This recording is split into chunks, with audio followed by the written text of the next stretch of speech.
Hello, beloved twin flames. Welcome back to my channel. My name is Caroline.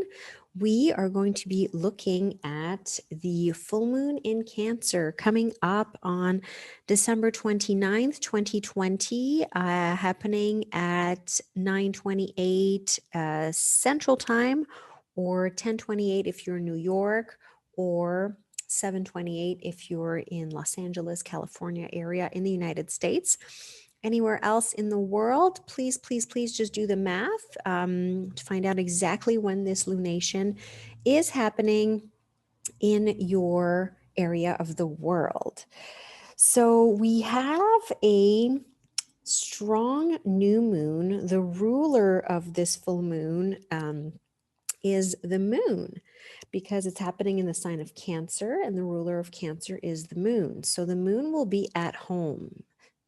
So we've got like an essential dignity moon here. So it's going to be a strong one. And how do we know that it's a full moon? We have the moon that is opposing the sun in Capricorn.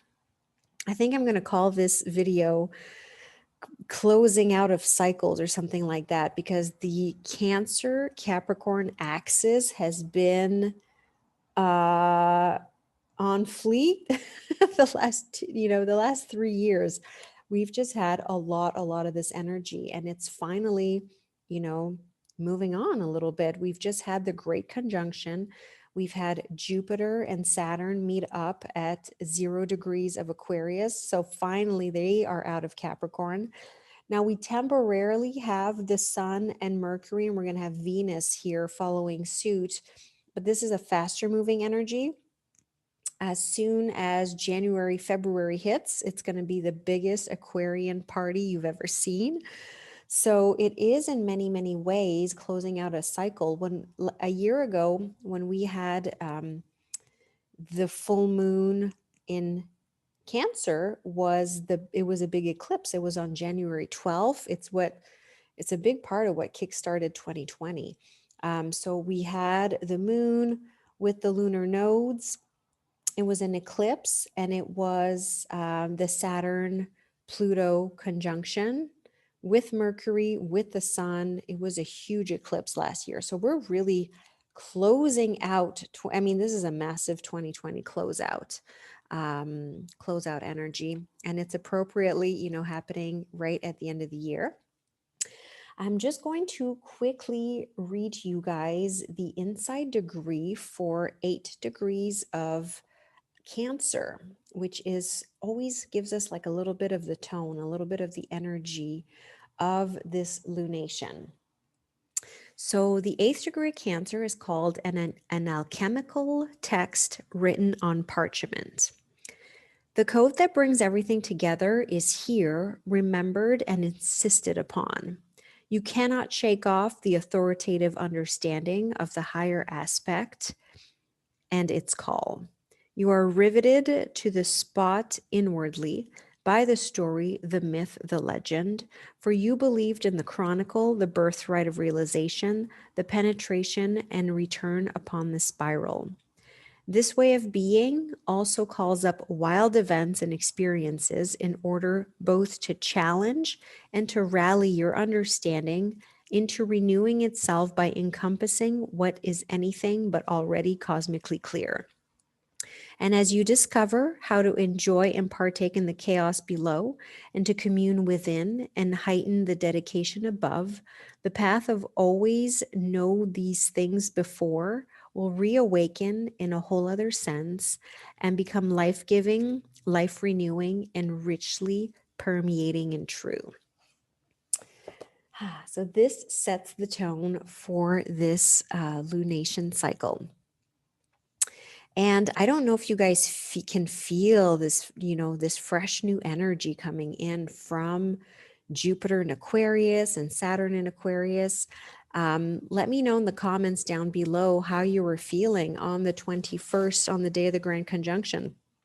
I personally felt very much so the energy of these two planets. Jupiter expands everything it touches. Jupiter is a big yes, and Saturn constricts. So Saturn is a big no, And so that whole, I would say for 48 hours, I was like on and off, on and off. Yes, no, yes, no, yes, no. This door was slamming shut. Another one was opening. Yeah, it was a very sort of reorienting energy, getting us back on track onto our path.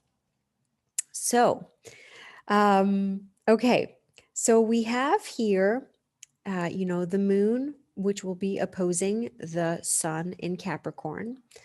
Um, let's have a look at what is directly affecting this moon right here. So we have the planet Uranus, which is very strong because it's at 6 degrees in the sign of Taurus, and that's as far as it's going to go. So we've got a very stationary um, Uranus, right? Because it's about, I think it's on January 13th on the new moon, when we're going to have the new moon in Capricorn, Uranus stations direct.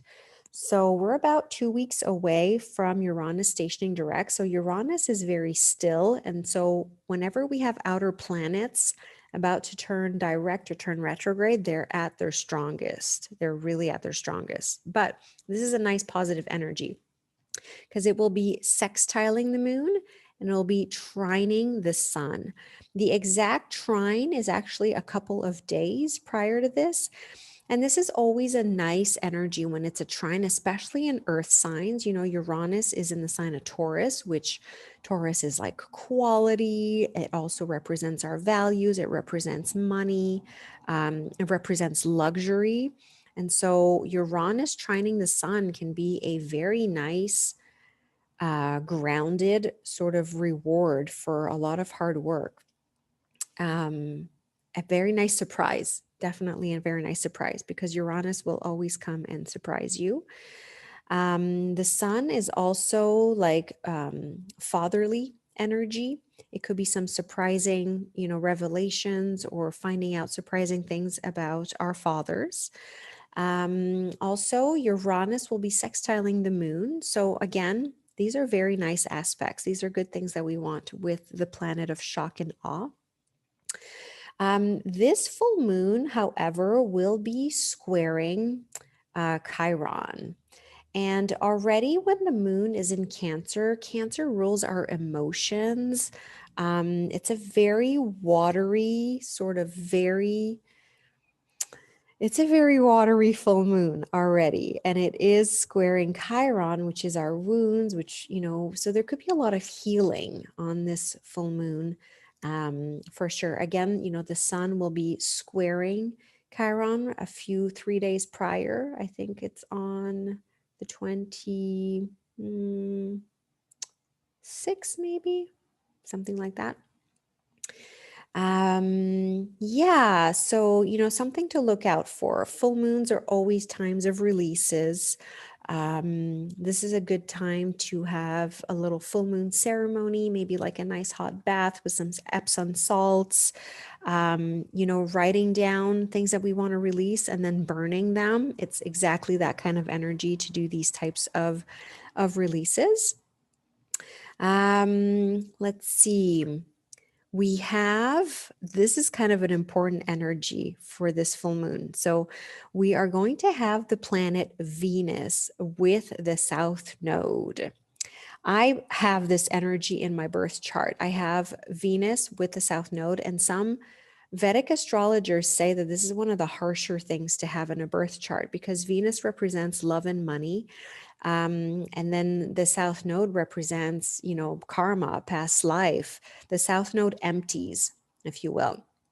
And so I've been noticing this in my own life. When Venus comes close to the South Node like this, there could be a lot of karmic relationships popping back up into the decor. I've had 3 ex-boyfriends already pop up and say hello out of nowhere. So it's already at play, right? We already have Venus approaching, as I'm recording this on the 26th, we already have Venus approaching the South Node, and it's not even this close, but it's already at play. So, do bear that in the back of your mind, especially moving forward up until the full moon on the 29th. that is an energy that's at play. We still have um,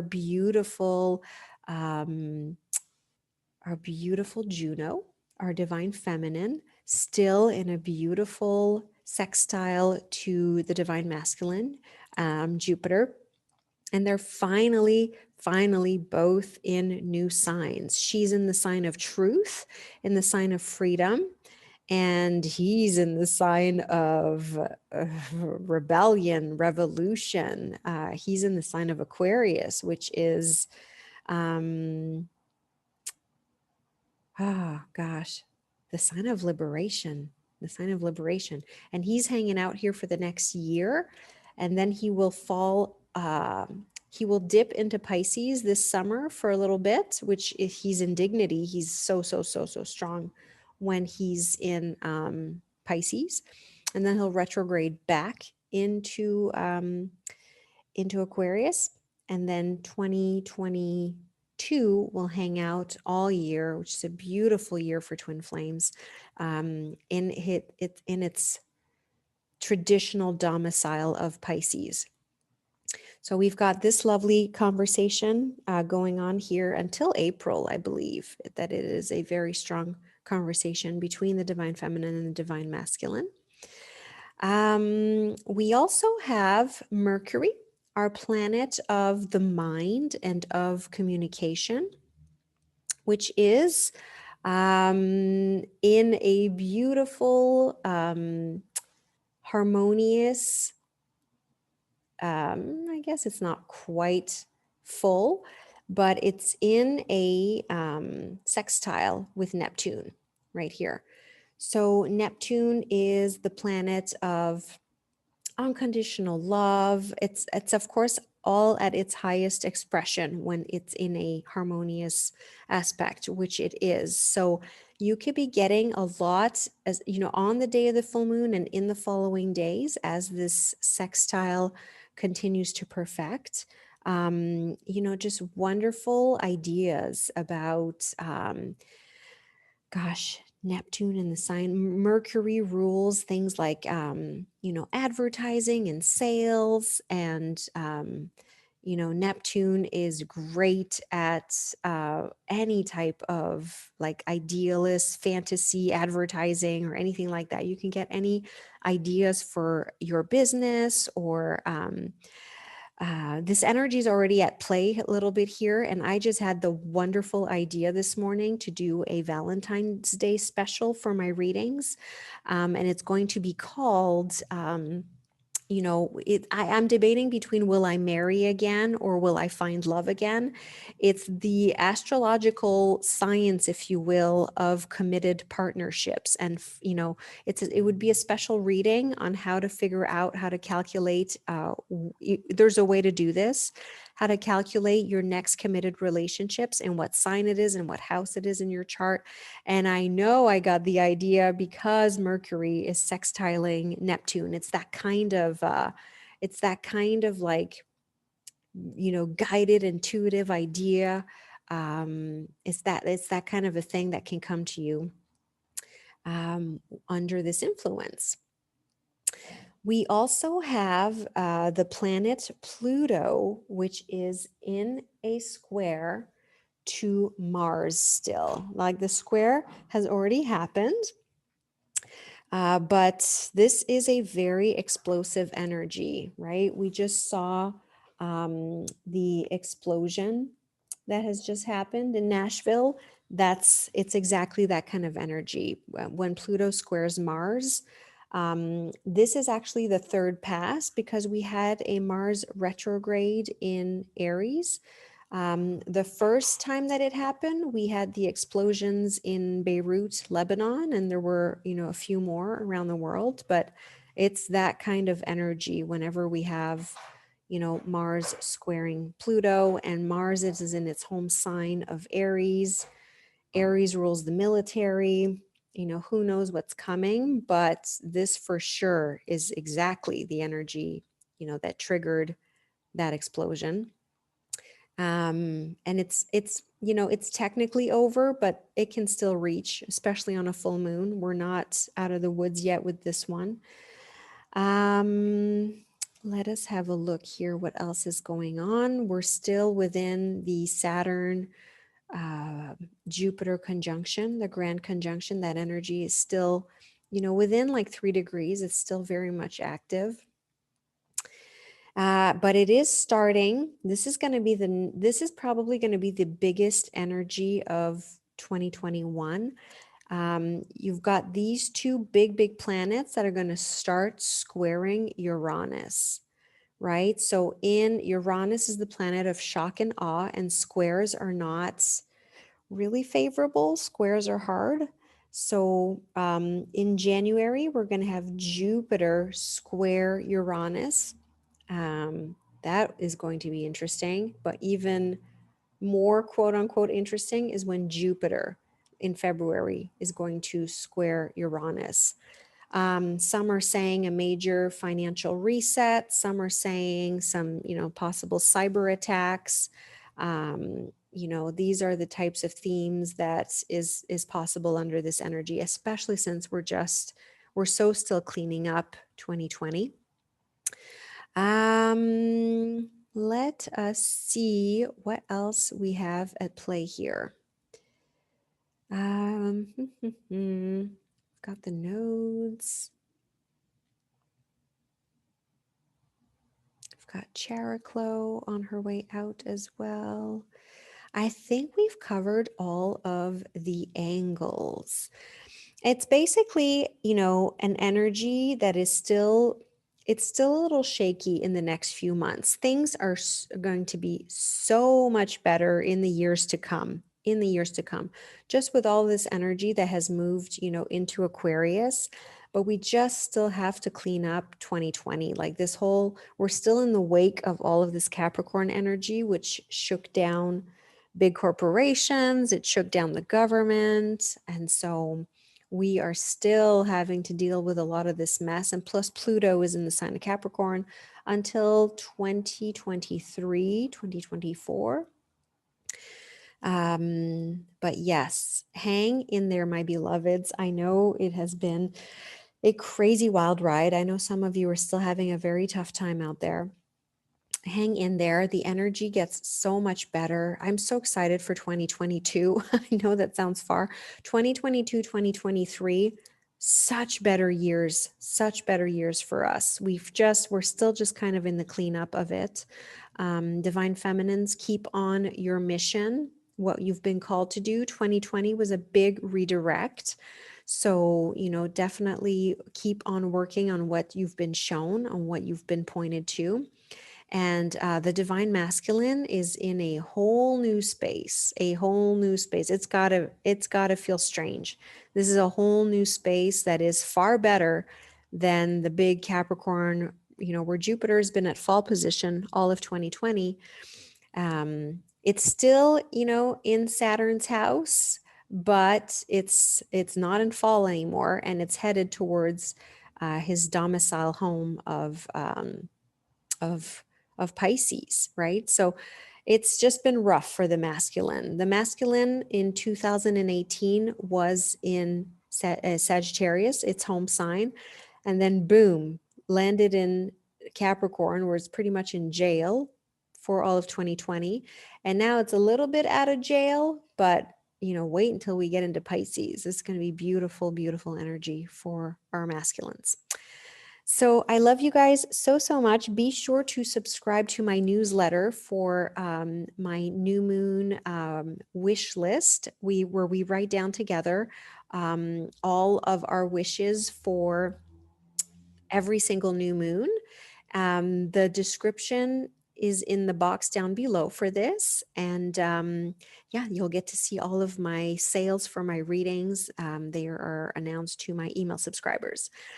Love you guys so much. Hang in there, and I will talk to you on the new moon in Capricorn coming up next. Bye.